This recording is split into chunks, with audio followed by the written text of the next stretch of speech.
तो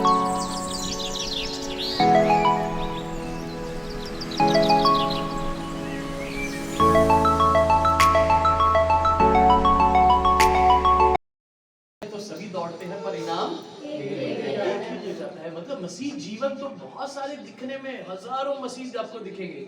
कईयों के गले में आप क्रॉस को देखेंगे, कईयों के घरों के बाहर क्रॉस लगा है, कईयों ने अपनी गाड़ियों में क्रॉस लगा रखा है, और बहुत सारे मसीह आपको दिख जाएंगे, पर वास्तव में जीतने वाले बहुत कम होते हैं। चर्च भरे हुए दिख जाएंगे आपको, भारत के अंदर बड़े अभी भरे हुए चर्च दिखेंगे, पंजाब के अंदर बड़े भरे भरे चर्च दिखेंगे, लेकिन वास्तव में दौड़ में सब जीतते नहीं है। दौड़ में कुछ लोग हैं जो जीतते हैं। मैं कह रहा हूं नहीं, परमेश्वर का दास संत पौलुस कह रहा है, परमेश्वर का वचन कह रहा है, दौड़ना तो आसान है, लेकिन दौड़ में जीतना सबके बस की बात नहीं है। तुम ऐसे दौड़ो कि जीतो। तुम्हारा मसीह जीवन पैशन से भरा हुआ होना चाहिए, तुम्हारा मसीह जीवन एक जज्बे से भरा हुआ होना चाहिए। तो वापिस आएंगे इस विषय में, और तो जज्बा होना चाहिए, जीतने की जो चाहत होनी चाहिए। जिंदगी में बहुत सारे काम आप करते हैं, जो काम आप पैशन के साथ करते हैं उस कामों में आप जीत पाते हैं। जो काम आप बड़े पैशन के साथ करते हैं उन्हीं कामों में जीतते हैं। जो काम बस दुनिया में ऐसे कर रहे हैं वो उस कामों में आप जीत नहीं सकते। उसी तरह मसीह जीवन भी आपके जीवन का एक सेकेंडरी पार्ट बना हुआ है। आपके नहीं, सब ऑलमोस्ट सब मसीहियों के जीवन का सेकेंडरी पार्ट बना हुआ है। वो मसीह जीवन के महत्व को नहीं देते, मसीह जीवन को महत्व नहीं देते। ठीक है, उनका ये काम जरूरी, ये काम जरूरी, ये काम जरूरी, ये काम जरूरी, फिर मसीह भी चर्च भी जाना जरूरी है, फिर बाइबल पढ़ना है, फिर दुआ करना है, सबसे जरूरी काम दूसरे हैं। नहीं, मसीह जीवन आपके जीवन की प्राथमिकता होनी चाहिए। आमीन, हालेलुया। मसीह जीवन आपके जीवन की प्राथमिकता होनी चाहिए। यदि परमेश्वर ना कहते पेड़ हो जाए तो पेड़ नहीं होते, यदि परमेश्वर ना कहते समंदर बन जाए, पानी एक तरफ इकट्ठा हो रहे तो नहीं होता, यदि ना परमेश्वर कहते दिन हो तो दिन नहीं होता, यदि सूरज ना बनता, परमेश्वर ना कहते तो ना बनता। जो कुछ भी है सबका सोर्स कौन है, सबको देने वाला कौन है? परमेश्वर। आमीन, हालेलुया। आपके जीवन को बनाने वाला कौन है? आपको सांस देने वाला कौन है? आपको नौकरी देने वाला कौन है? कुछ भी ऐसा नहीं है जो हम अपने आप से उत्पन्न कर सकते हैं। क्या एग्जाम्पल दे लेते हैं। मैं एक पासवान हूं, मैं फुल टाइम सेवक हूं, मतलब मैं कोई काम नहीं कर रहा, मैं सेवा कर रहा हूं। क्या मेरे जीवन में कभी मुझे भूखा रहना पड़ता है? क्या मैं आपके जैसा स्वस्थ हूं या नहीं हूं? अब ज्यादा खाते, मैं कम खाता हूं, मैं कमजोर हूं, ऐसा दिख रहा है? नहीं। क्या कभी ऐसा दिखा कि मेरे जीवन में मेरे चेहरे पे कभी खुशी नहीं आई? नहीं, है ना? या कभी ऐसा कि मुझे हर जगह पैदल जाना पड़ रहा है, मेरे पास कोई गाड़ी नहीं है? नहीं। मेरे पास सर पे छत नहीं है? नहीं है, सब कुछ आपके जैसे ही। पर मेरे जीवन का महत्व क्या है? मसीह दौड़। मेरी वाइफ को तो अभी जॉब लगा है, कई सालों से बिना जॉब के भी हम सरवाइव किए हैं। जब यहाँ से पहले थे, जब हम केरला में थे, कोई जॉब नहीं था। जब हम बिहार में थे, कोई जॉब नहीं था। जब पंजाब में थे, कोई जॉब नहीं था। प्रभु सेवा के असर में ही सब कुछ देते थे। मैं ये नहीं कह रहा आप जॉब छोड़ के सेवा में जुड़ जाओ, मैं ये कह रहा हूं मैं मसीह दौड़ ही दौड़ रहा हूं। मेरे जीवन में दूसरी दौड़ों को इतना महत्व में नहीं देता, तो कमी तो फिर भी नहीं है। तो दो महत्व, अपने काम करो, अपनी नौकरियां करो, अपनी पढ़ाई करो, अपने फ्यूचर के बारे में सोचो, लेकिन आपकी प्राथमिकता यीशु मसीह को दो, आपके जीवन में कोई कमी नहीं आएगा। लोग यही डर में, नहीं तो मत दौड़ो। कितना समय आपको देना पड़ता है? संडे को 2.5 घंटे देने पड़ते हैं, सबसे मुश्किल दिन है, क्योंकि एक दिन छुट्टी होती है और लोग सोचते हैं हम सोना चाहिए, लेकिन आपको सुबह उठ के चर्च आना पड़ता है। मुश्किल है शायद। घर में कॉटेज प्रेयर्स रखना है ना, दान देना है, दशवांश देना है, स्पेशल मीटिंग्स है उसमें आना है। यदि आप मसीह दौड़ को महत्व नहीं दे रहे तो मत दौड़ो, कोई इनाम नहीं मिलेगा। माफ करना, सच्चाई बोल रहा हूं, मैं किसी को खुशी या नाराज करना नहीं चाहता, पर जो सच्चाई होती है वो बोलता हूं। जिंदगी भर ऐसे ही बैठे रहेंगे कुछ लोग जो मसीह दौड़ को मतलब एक महत्वपूर्ण समझ के नहीं दौड़ रहे। चर्च आना उनके जीवन का एक रिवाज बन गया है, वो नहीं होना चाहिए आपके जीवन में। आपको मसीह दौड़ को बड़े ही उत्साह के साथ संपूर्ण, कैसे हमने सीखा था, क्या करता है जो दौड़ने वाला सब प्रकार का संयम करता है। इंग्लिश में जब हमने पढ़ा था तो विद ऑल एफर्ट्स, सारा यत्न करता है। हिंदी में हम उसको समझते हैं प्रयास करता है, पूरा यत्न करता है। कैसा? तन मन धन से। मसीह दौड़ने वाले व्यक्ति को तन मन धन से मसीह के पीछे दौड़ना। तब आप मसीह दौड़ जीतेंगे, और जब आप मसीह दौड़ जीतेंगे आप देखेंगे बहुत कुछ आपने जीत लिया। हालेलुया। जब आप मसीह दौड़ दौड़ेंगे, वास्तव में मसीह दौड़ दौड़ेंगे, अभी भी आपकी बात नहीं कर रहा, कोई ना सोचना मेरे बारे में कह रहा हूं, मैं सबके बारे में कह रहा हूं। अभी भी बहुत सारे लोगों ने मसीह दौड़ शुरू नहीं किया हुआ। अभी भी आप एक धर्म के तौर पर, जैसे बाकी धर्म है वैसे मसीह एक धर्म है, धर्म के तौर पर एक सभा में आ रहे। मसीह दौड़ शुरू नहीं हुआ। मसीह दौड़ हमेशा शुरू होगा रिपेंटेंस से, पश्चाताप से। पतरस ने कहा मन फिराओ पश्चाताप से। उसके बाद मैंने कुछ स्टेप्स बताए थे क्या क्या उसके बाद होता है मसीह दौड़ के लिए। वो विषय पिछले संडे का था, इसलिए उस पर ज्यादा मैं विचार करना नहीं चाहता। लेकिन आप चाहते हैं मसीह दौड़ दौड़ना, मैं आपको गारंटी देता हूं आप कभी लॉस में नहीं जाएंगे। गारंटी देता हूं आप कभी नुकसान में नहीं जाएंगे। मत सोचो मेरा नुकसान होगा, नहीं नुकसान में जाएंगे। आपके जीवन के जो हमने एक स्टेप बनाए होते हैं ना, सबसे ऊपर वाले स्टेप को रखो, मसीह दौड़। मुझे नौकरी करना है, मुझे पढ़ाई करना है, मुझे अपने भविष्य के बारे में सोचना है, मुझे शादी करना है, मुझे ये सब कुछ करना है, लेकिन सबसे ऊपर रखो मुझे मसीह दौड़ को वैसे दौड़ना है कि जीतूं। नहीं तो कुछ फायदा नहीं है, आपका भी फायदा नहीं, मेरा भी फायदा नहीं है। एक दिन प्रभु मुझसे भी पूछेगा, भैया कहाँ है तेरे झुंड जो मैंने तुझे दिया था? मैं कहूंगा वो एक तो फॉरेन में सेटल हो गया, एक बेंगलोर में सेटल हो गया।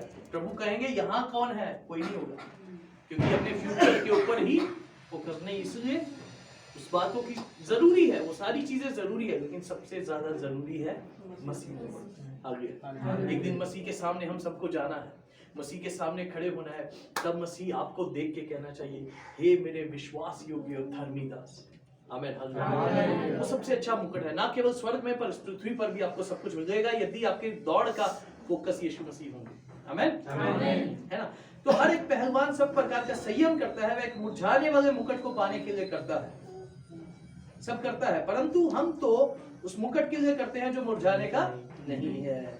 ठीक है, आगे अभी 26 वचन से आज का संदेश शुरू होगा।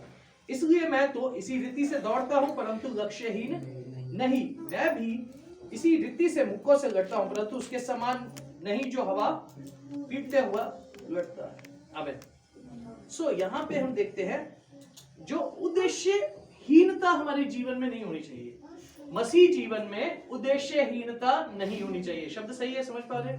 उद्देश्यहीनता, पता ही नहीं क्या करना है, चर्च तो आ रहे हैं लेकिन उद्देश्य नहीं है। इसीलिए एक संडे गए, दूसरे संडे नहीं भी गए तो कोई टेंशन नहीं। क्यों? क्योंकि कोई पर्पस ही नहीं है। वैसे ही आज सोचो, ऐसा होता है हम सब कुछ करते हैं लेकिन उसके पीछे कोई उद्देश्य होता ही नहीं। हम क्यों चर्च जा रहे हैं हमें पता नहीं है, हम क्यों फास्टिंग प्रेयर कर रहे हैं हमें पता नहीं है। बहुत सारे लोग फास्टिंग करते हैं, मैं पूछता हूं भैया फास्टिंग क्यों कर रहे हो? फास्टिंग करने के लिए कम से कम कंसर्न करो, समझो फास्टिंग का अर्थ क्या है। प्रभु का वचन कहता है तुम मेरे नाम को व्यर्थ मत लेना। यीशु मसीह ने 40 दिन के फास्ट रखे, इसलिए मैं भी 40 दिन के फास्ट रख रहा हूं। लेकिन शैतान आएगा और कहेगा रोटी खाओ, कहेंगे हाँ भैया, समझ गए? यीशु ने 40 दिन के फास्ट रखे, इसलिए बहुत सारे लोग 40 दिन के फास्ट रख रहे हैं, पता नहीं है क्यों रख रहे हैं। यीशु का तो बड़ा मकसद था, यीशु ने शैतान को पराजित करना था। अब तो शैतान को जेब में लेके घूमते हैं फोन को। वो 40 दिन में रोटी शायद आपसे दूर होगी लेकिन फोन और नजदीक होगा क्योंकि घर में फ्री होंगे। कोई भी चीज मसीह जीवन में उद्देश्यहीन नहीं होनी चाहिए। आमीन, हालेलुया। लक्ष्यहीन नहीं होना चाहिए। आपका चर्च आने का एक मकसद है। आमीन, हालेलुया। आपके घर में कॉटेज प्रेयर जो आप रखते हैं उसका एक मकसद है, आप जो दान देते हैं उसका एक मकसद है, आप जो प्रभु भोज में शामिल होते हैं उसका एक मकसद है, जो कुछ भी मसीह में करते एक मकसद है। ना केवल ये, जो वरदान आप मांगते हैं उसका भी एक मकसद है। बहुत सारे लोग रोते हैं, प्रभु वरदान चाहिए, वरदान चाहिए, अन्य भाषा चाहिए, मुझे भविष्यवाणी का वरदान चाहिए, लेकिन एक भी व्यक्ति के प्रति आपके मन में प्रेम नहीं होता। क्या उद्देश्य है उसका? क्या मकसद है? कोई मकसद नहीं है, बस इसलिए कि दूसरे बोलते हुए अच्छे लगते हैं इसलिए हम भी बोल रहे हैं। नहीं, तो आपकी मसीह दौड़ एक लक्ष्य को होना चाहिए। आपको पता होना चाहिए मुझे 5 साल बाद क्या करना है। आमीन, हालेलुया। मुझे 1 साल बाद क्या करना है, मुझे 2 साल बाद क्या करना है। जब हम काफी मकसद यह है कि आपके जीवन का आपने उद्देश्य क्या रखा। हालेलुया। तो हमारा मसीह दौड़, जब हम दौड़ते हैं हमारे जीवन में लक्ष्य होना चाहिए। आमीन। कई ऐसे लोग भी हैं जो कई साल से चर्च में जाते हैं, यदि उनको पूछो बाइबल कितना पढ़ा, पता नहीं कितना बाइबल पढ़ा। मुझे बहुत खुशी होती है जब मैंने गीतांजलि को पूछा तो 3 बार पढ़ चुके हो। जब 3 बार हो जाएगा। हालेलुया। कुछ ही समय के बाद जब विश्वास में आना शुरू हुई, मैं कुछ ही समय के बाद मुझे ये बोला, हाँ मैंने एक सिस्टम बनाओ ना जीवन का। हालेलुया। मसीह जीवन का एक सिस्टम बनाओ, मुझे इस समय में इतना कुछ करना है। मैं दिल्ली में आना मेरा एक सिस्टम में था। मैंने एक टारगेट डिसाइड किया था। अगस्त में प्रभु ने, अगस्त नहीं है, अगस्त से पहले प्रभु ने मुझसे बात किया कि वो मुझे दिल्ली में भेजना चाहते सेवा के लिए। मैंने प्रार्थना किया, प्रभु ने मेरे मन में डाला 3 प्रार्थना यात्राएं दिल्ली में करना है। कोई कांटेक्ट नहीं था, ज्यादा जान पहचान नहीं थी। प्रभु ने मेरे मन में डाला, मैं दिल्ली में आया, मैं सड़कों पे घूमता था और प्रार्थना करता था। बस स्टैंड से उतरना, सड़क पे घूमना, कुछ एरियाज में मैं घूमता था जहां जहां मैं जा सकता था, पैदल वॉक करता था, प्रार्थना करता था, घर चला जाता था। दूसरी बार आया, प्रार्थना किया, घर चला गया। अगस्त में नवंबर में लास्ट टाइम जब मैं यहाँ पर आया, मैं प्रार्थना यात्रा कर रहा था, मुझे फोन आया J&K से, जम्मू से, बॉर्डर है बिल्कुल इंडिया का एक तरफ से। वहां से फोन आया, भैया दिल्ली में एक सेवकाई है जो दिल्ली में एक पास्टर को चाहती है, क्या आप वहां पे सेवा करना चाहते हैं? Praise the God, hallelujah. अभी मेरी तीसरी प्रार्थना यात्रा थी, मैं यहाँ पे प्रार्थना कर रहा था। उसी बीच में प्रभु ने मुझसे बात किया, उस व्यक्ति को भेजा। उस व्यक्ति को मैं जानता हूँ, जिसके थ्रू जाना था उसका पता नहीं, किसके पास जाना उसका भी पता नहीं, किसी को जानता नहीं हूँ। एक अनजान व्यक्ति का फोन आया, एंटर करने के लिए रास्ता खोल दिया। हालेलुया। लेकिन यदि मैं सोचता प्रभु मैं बढ़ रहा हूँ, लेकिन जीवन में कोई लक्ष्य नहीं है, उद्देश्य नहीं है, तो क्या आज मैं यहाँ पे होता? नहीं होता। आज मैं भी अपने चर्च में एक विश्वासी बन के बैठा हूं। आपके जीवन का लक्ष्य बनाओ, आमीन। मसीह जीवन का उद्देश्य बनाओ। 6 महीने में मुझे बाइबल को पूरा पढ़ना है। 1 साल के अंदर मुझे अन्य भाषा का वरदान चाहिए। मुझे 1 साल के अंदर एक व्यक्ति को कम से कम प्रभु में लाना। लक्ष्य बनाओ, प्रभु उसको पूरा करते हैं, आमीन, हालेलुया। प्रभु ने मूसा को भेजा। जब बाहर सामने सेना आती थी तो प्रभु क्या कहते थे? युद्ध तेरा नहीं पर युद्ध मेरा है। मूसा जाता था, इस्राएली जाते थे, सेना को देखते थे, वो सोचते थे हमें लड़ना पड़ेगा, तभी परमेश्वर की आवाज को सुनते थे, युद्ध तेरा नहीं पर युद्ध मेरा। वो एक लक्ष्य की ओर जा रहे थे। मुझे लगता है आज भी ये संदेश पूरा नहीं होगा। वो एक उद्देश्य की ओर जा रहे थे, उनको पता था कहां जाना है, कनान में जाना है। कहां जाना है? कनान में जाना है। इधर में नहीं जाना, इधर सोचो सीरिया देश था और इधर कोई और एक देश था। उनको पता था हमें यहीं जाना है, हमें कनान में ही जाना है। वो यहां नहीं गए, वो यहां नहीं गए। आपका मसीह जीवन कहीं कभी यहां कभी यहां चला जाता है, नहीं जाना चाहिए। आपके जीवन का उद्देश्य आपको पता होना चाहिए। बहुत बार पता क्या होता है, हम भटक जाते हैं। अच्छा प्रभु में बढ़ने वाले, अचानक से कोई चीज ऐसी आती है उनके जीवन में जो चीज उनके ध्यान को डाइवर्ट कर देती है, जो चीज उनके ध्यान को भटका देती है। अभी पिछले दिनों में बहुत अच्छा सा मेरा प्रार्थना लाइफ चल रहा था, बहुत बढ़िया चल रहा था, लेकिन मुझे शैतान एक फंसाया कि मुझे पंजाब जाना पड़ेगा। मैं सोचा पंजाब में भी जाऊंगा तो ऐसे ही समय प्रभु को दिया करूंगा। प्रभु ने, और पापा बीमार थे, मम्मी को अमृतसर जाना पड़ा किसी काम से, जरूरी काम से, तो सारा काम मुझे, भाभी भी हैं, भाभी दूसरे घर में रहते हैं, तो घर का सारा काम मुझे देखना पड़ रहा था। मेरी प्रार्थनाएं कम होना शुरू हो गई क्योंकि वो जरूरी था। फिर दीदी को हमने बुलाया, दीदी आगे, मैंने सोचा अब मेरी प्रार्थनाएं वहां पे स्थिर हो जाएंगी। लेकिन क्या हो गया, अचानक दीदी भी उसी दिन ऐसा बीमार पड़ गए, वो पापा से भी ज्यादा बेड पे पड़ गए, उठ नहीं पा रहे। तो ऐसी बहुत सारी चीजें आपके जीवन में आएंगी जो आपको डिस्ट्रैक्ट करेंगी।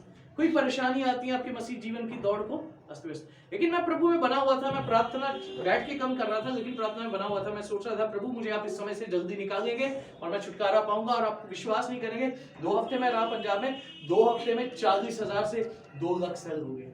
अभी जो मैं फ्राइडे को टेस्ट करवाया, 2,09,000 सेल थे। 40,000 जिसके सेल होते हैं और उसकी उम्र होती है 80 साल, तो उसको हॉस्पिटल में एडमिट करना पड़ता है। और डॉक्टर बहुतों को जवाब दे देते हैं कि भैया हमारे बस की बात नहीं है। 80,000 सेल, 40,000 सेल है, और एज ऐसा है कि हर 3 घंटे 4 घंटे के बाद सेल घट रहे हैं। लेकिन प्रभु ने ऐसा चमत्कार किया, 2 हफ्ते में प्रभु ने मुझे छुटकारा दिया। क्योंकि प्रभु, और मैं जानता था मेरे जीवन का लक्ष्य मेरे परिवार को संभालना ही नहीं है, मेरे जीवन का लक्ष्य प्रभु में बने रहना है। आमीन, हालेलुया। मेरे जीवन का लक्ष्य हजारों लोगों के लिए आशीष का कारण होना है। आपके जीवन का लक्ष्य आप सही सेट करो, आमेन। मसीह जीवन का लक्ष्य सही सेट करो। हाँ, मेरे जीवन में सब जरूरी है, लेकिन मेरा चर्च जाना मेरा लक्ष्य है, मेरा प्रभु का दर्शन पाना मेरा लक्ष्य है, मुझे प्रभु के लिए भविष्यवाणी करना मेरा लक्ष्य है, प्रभु के लिए सुसमाचार सुनाना मेरा लक्ष्य है। जब तक ये नहीं होगा आप नहीं दौड़ पाओगे। समझ गए?